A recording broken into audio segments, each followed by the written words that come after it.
Hello, everybody, and welcome to Friday's Fibro Fighting Live Q&A. I'm Green Irene, and I'm going to give everybody a couple of minutes here to get into the chat room. And there we go. Okay. I'm just getting my notes ready. I'm running a little bit behind. Sorry. Fibro Fighter here. Definitely fighting fibromyalgia myself right now with the changing of seasons and the changing weather patterns. But I do have some great information for you today. I've got a number of great questions set before us. So as soon as a few more of you get into the room, I will be able to answer those questions.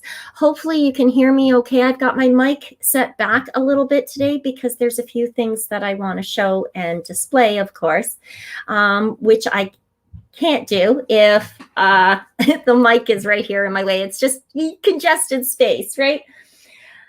How's everybody else doing out there? How are y'all doing? Lisa, hi, how are you? Good, good. Yes, okay, so a couple of really big questions have been coming up in relation to hypnosis for pain. So I actually pulled some of my writing and some of my notes and I'm probably going to read off of that today just so that I can ensure that I am making myself clear.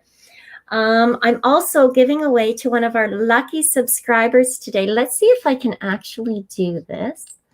I want to share a screen, I believe. Let's just see. The window I want to share is going to be not the PTSD. Nope, that's not it. And I don't want to share that. Oh, here, Microsoft Edge tab, the Spin It. Yes. All right. So this is one of the screens that I'm going to be sharing. And I think what we're going to do, oh, good, it worked. It worked just like I thought it would. That's awesome. Okay, and that I have all of the new subscribers this week to the fightfibro.ca website have been put onto this wheel. Even you that gave me a false name, Mr. Mickey Mouse or Miss Mickey Mouse.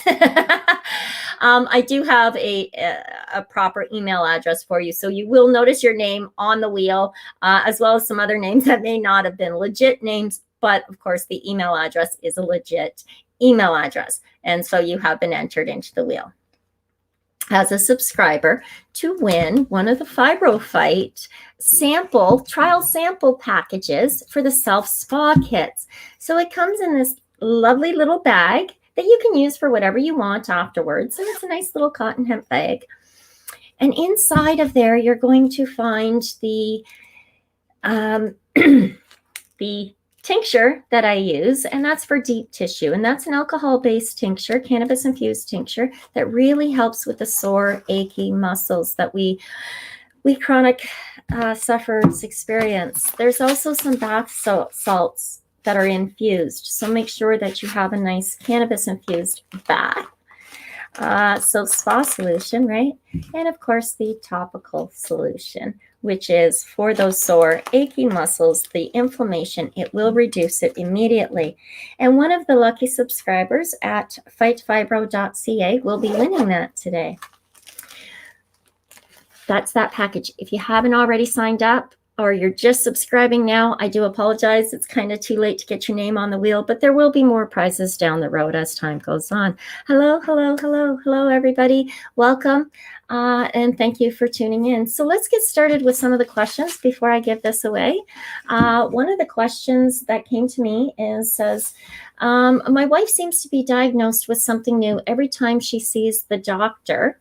Every year her meds double. Every time her meds almost double and she has new problems. Is this common? Yes, this is very, very common for fibro sufferers. In fact, I do believe that I addressed this issue previously. One of the problems with fibromyalgia is each of us suffers differently. And there are a lot of symptoms that are familiar to other conditions that express themselves in fibromyalgia patients, like arthritis, like celiac disease, like chronic sinusitis. There's chronic fatigue syndrome. There's depression. There's anxiety, general anxiety disorders. There's interstitial cysts. There's irritable bowel syndrome, migraines, myofascial pain syndrome. There is myoencephalitis. There is PT. There is PR. My point is, there are a lot of different things. So often during a diagnosis, the doctor will try and rule out all other conditions and keep track until ultimately they come to the diagnosis of fibromyalgia, and you will still be treated for those symptoms of fibromyalgia, even though they are conditions in and of themselves. So they will continuously, and when this happens, if your wife is not opposed to using pharmaceuticals, as most of my listeners know, I am very against using pharmaceuticals. Try and avoid it as much as you possibly can. Yes, there is a time and place, but to learn to manage your symptoms and the conditions and the flare-ups, to have control over this condition, I believe we cannot become reliant on pharmaceuticals or synthetic band-aids. There's nothing wrong with the band-aid in its time and place. So some of the things that I, of course, use and promote all the time is cannabis neurolinguistic programming, because it really does help change things, and hypnosis. And I'm going to talk a lot more about that in just a couple of minutes. But that being said, each time you see your doctor, and if your doctor says, okay, well, if you're dealing with this new symptom, here's some pharmaceuticals for that, remind your doctor that you are also on blank for this and blank for that, and this for this and this for that. A little piece of advice will save you being on 93 pills a day, okay, and destroying your body because of the pharmaceuticals. So your doctor sees 30 patients, probably 20, 30 patients a day. You're one face in a crowd of many. You're going to have to enlighten your doctor as to which pharmaceuticals you are on, how you're taking them, and do that at each and every appointment. If you can get away from the pharmaceuticals using things like neurolinguistic programming, hypnosis, and cannabis effectively, efficiently, therapeutically, it will make a tremendous difference in your life and the number of symptoms that you are dealing with chronically on a daily basis, as well as reduce the number of flare-ups that you may or may not have experienced in the past or may be experiencing now. So that being said, yes, cannabis is a wonderful tool. There are multiple methods of consumption or ways of using it. Topically is one of the first ways that I suggest to anyone who is not already a consumer, because there is no psychotropic high to it. There's no way that those cannabinoids will break the blood-brain barrier. So when you're using things like what I have offered in this little package, you get the relief from the inflammation.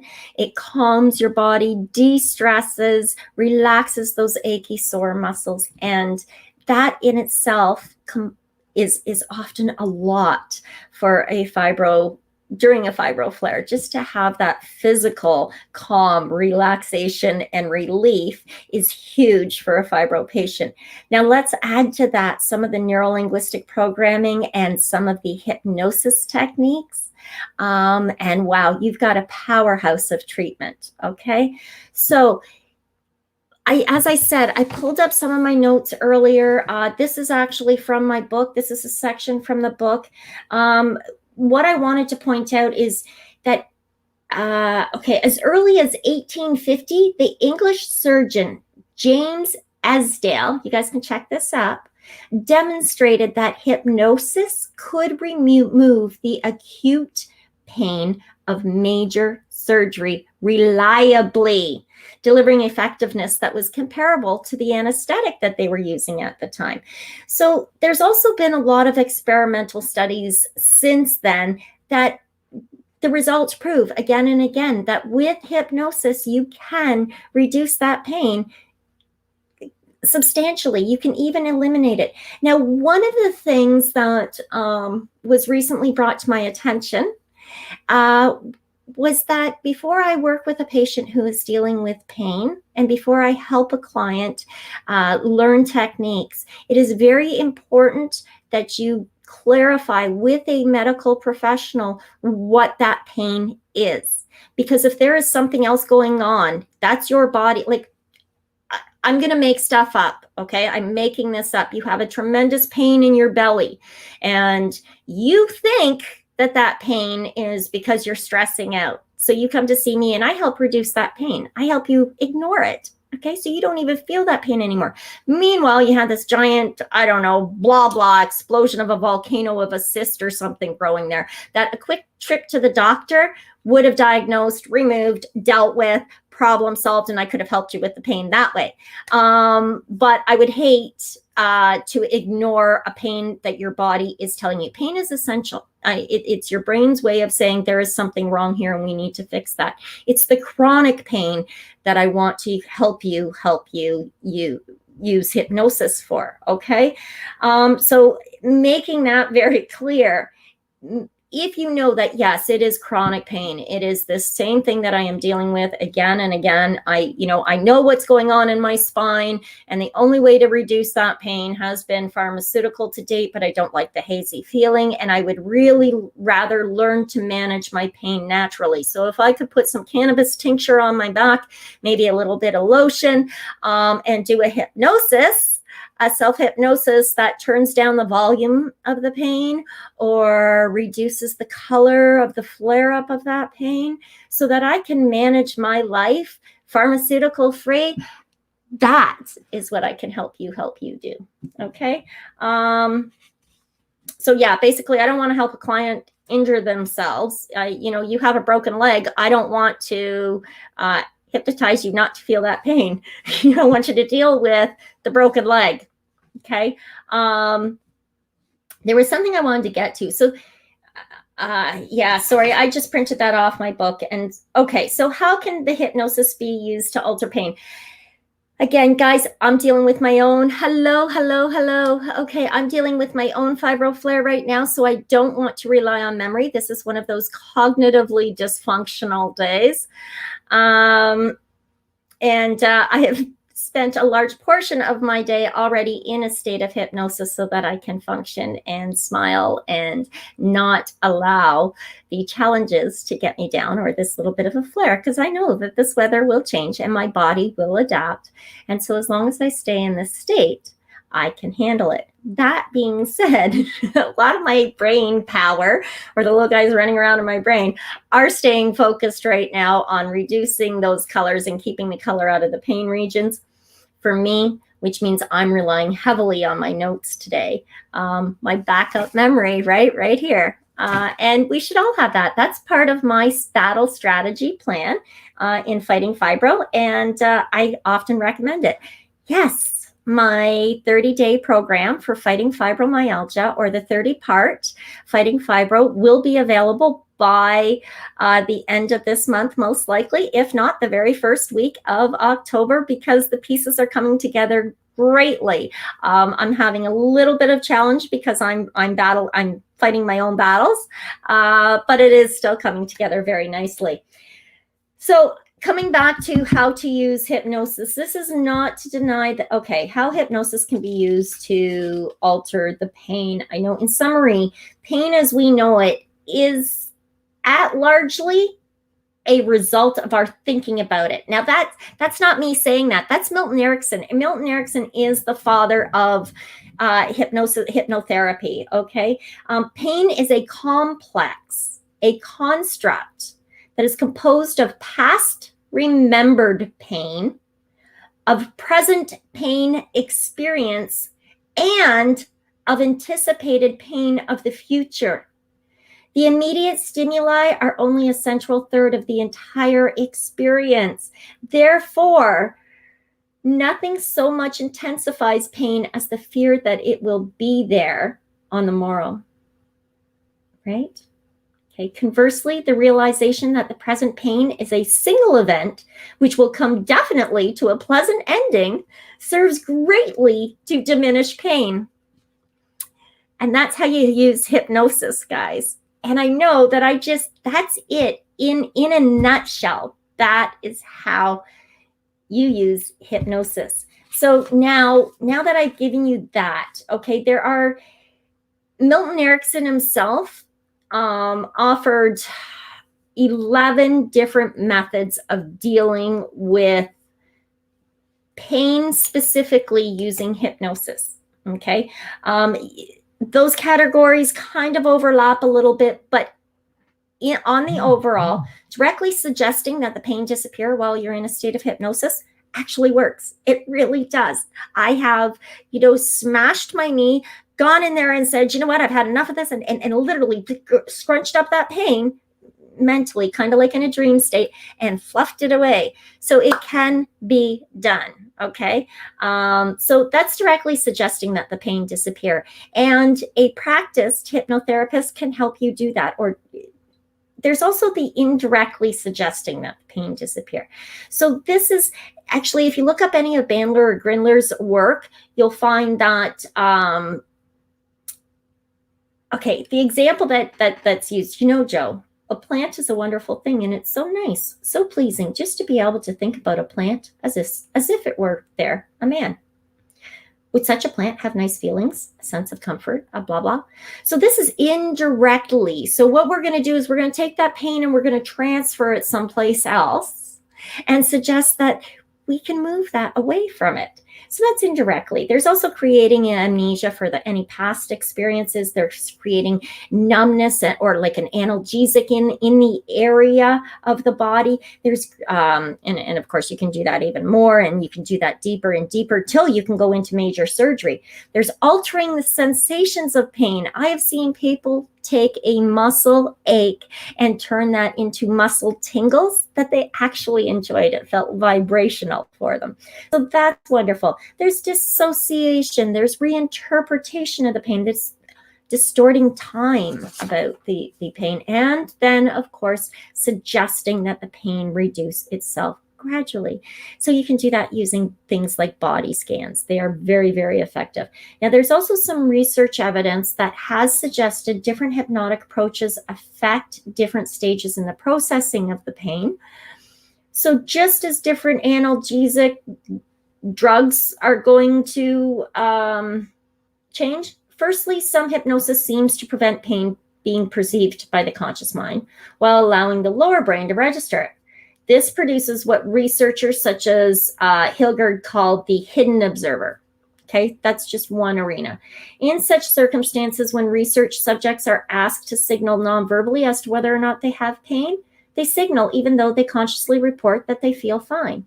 So it seems the bottom line is, if we can change the way, if we can retrain our brains and change the way we are perceiving pain, the way that our brain is creating a program to respond to that pain, if we can change that through our actions in the day, through the choices we make in dealing or combating those things, through using more natural substances like cannabis and many other herbs, and through our diet, and through an exercise regime, ultimately we can get to the point of healing ourselves, and we can use our brains to help us get there and to do that. So when we're working on the outside and we're working on the inside, we are in the driver's seat and taking control of the fibromyalgia that we are experiencing.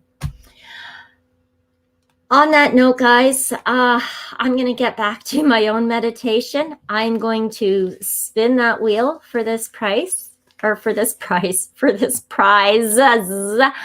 and see who our winner is. Let me go there now. Okay. And I think I actually have to go there. Yep.